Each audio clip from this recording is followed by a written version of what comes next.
Hi guys! So for today's video, sagutin natin tong question na to. Tinatanong ni ma'am if safe ba? Kasi nagtitake siya ng 21-day pill. Pero di ba usually pagka 21-day pill, may rest day for 7 days before you start a new pack.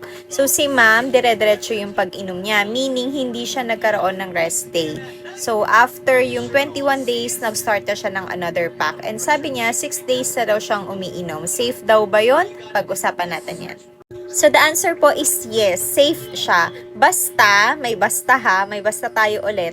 Basta tama yung pag-inom. Ibig sabihin dire-diretso mo siya na ininom, hindi ka nakamiss ng pill, and same time each day mo siya iniinom. So safe po yan, kahit na hindi ka nakapag-rest day.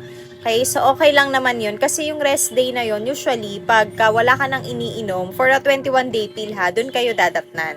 So whether may regla pa kayo or wala, you can start a new pack. So, dito, since si ma'am, hindi siya nag-rest day, so, hindi siya magkakaroon ng monthly period.